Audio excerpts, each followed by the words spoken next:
ناظرین کی خدمت میں سلام و آداب. آپ دیکھ رہے ہیں وائس آف لداخ. آج جمعرات ہے نومبر کی 6 اور جمادی الاول کی 14 تاریخ. آج کی تازہ ترین خبروں کو لے کر میں سید ہاشم رضوی حاضر.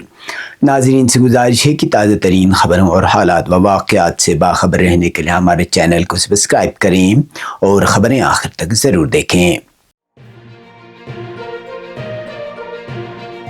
آپ دیکھ رہے ہیں آپ کا پسندیدہ news channel Voice of Ladakh.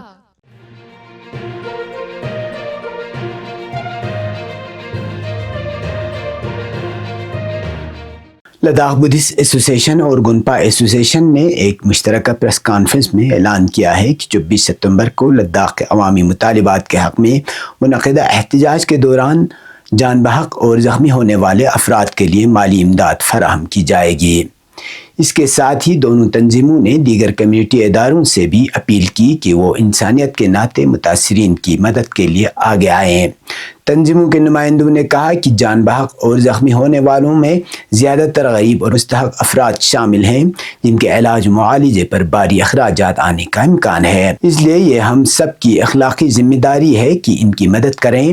Press conference میں تنظیموں کے نمائندوں نے حکومت پر الزام لگایا کہ 24 ستمبر کے واقعے کے بعد لداخ بدھسٹ ایسوسی ایشن کے مختلف شعبوں سے وابستہ کارکنوں کو بلا جواز نشانہ بنایا جا رہا ہے اور ان پر بے بنیاد الزامات عائد کیے جا رہے ہیں. انہوں نے کہا کہ ایسے کارکنان جن کا اس واقعے سے کوئی تعلق نہیں تھا ان کے خلاف بھی پولیس کارروائی کی جا رہی ہے جو کہ افسوسناک اور ناقابل قبول ہے. پریس کانفرنس میں مزید بتایا کہ گوبا برادری کے افراد کو بھی اسی طرح ہراساں کیا جا رہا ہے. تنظیم کے رہنماؤں نے اعلان کیا کہ ان معاملات پر غور کرنے اور آئندہ کے لاہے عمل کے لیے LBA کی ایک اہم میٹنگ جلد طلب کی جائے گی جس میں تمام ممبران کی شرکت لازمی قرار دی گئی ہے.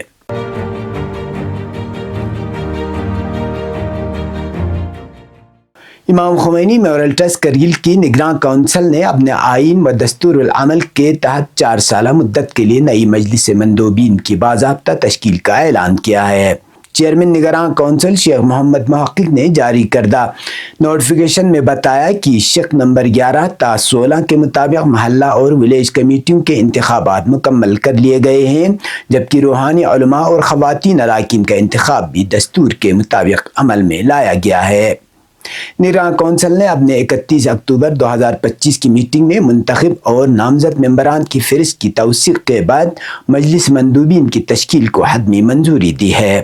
نوٹیفیکیشن کے مطابق نئی مجلس مندوبین 1 نومبر 2025 سے 4 سال کے لیے اپنے فرائض انجام دے گی جبکہ نومنتخب اراکین کی حلف برداری کی تقریب 9 نومبر 2025 بروز اتوار صبح 10:30 بجے مقرر کی گئی ہے.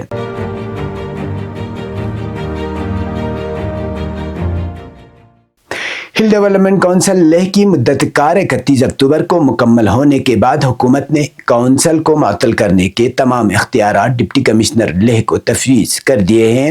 اس فیصلے پر عوامی و سیاسی حلقوں نے تشویش کا اظہار کیا ہے. لداخ بدھسٹ ایسوسی ایشن کے صدر اور ایپیکس باڈی لیہ کے چیئرمین چھرنگ دورجے لاغرو نے اسے جمہوری اصولوں کے منافی قرار دیتے ہوئے کہا کہ حکومت عوامی نمائندوں کی جگہ بیوروکریسی کو اقتدار دے کر عوام کے حقوق سلب کر رہی ہے. انہوں نے مطالبہ کیا کہ ہل کونسل لیہ کے عام انتخابات فوری طور پر کرائی جائیں تاکہ عوام کو ان کے جمہوری حقوق واپس مل سکیں.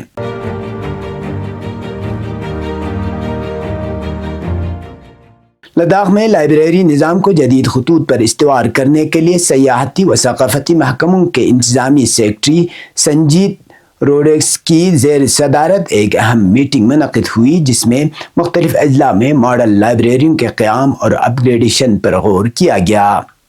میٹنگ میں پروفیسر اجے Pratap Singh, director general Raja Ram Mohan Roy, library foundation اور ضلع افسران نے شرکت کی. اجلاس میں کرگل، زنسکار، سانکو، شکر اور دراس سمیت مختلف مقامات پر لائبریریوں کی تعمیر و تزئین کے منصوبوں کا جائزہ لیا گیا. پروفیسر اجے پرتاپ سنگھ نے بتایا کہ کرگل ضلع کے لیے 2.23 کروڑ روپے جبکہ لیہ ضلع کے لیے جدید سہولیات، IT اپ گریڈیشن اور نئی کتب کی فراہمی کے لیے خصوصی فنڈز مختص کیے گئے ہیں. مزید برآں دونوں اضلاع میں موبائل لائبریری بسیں فراہم کی جائے گی تاکہ دور دراز علاقوں میں مطالعے کے مواقع بڑھائے جا سکیں.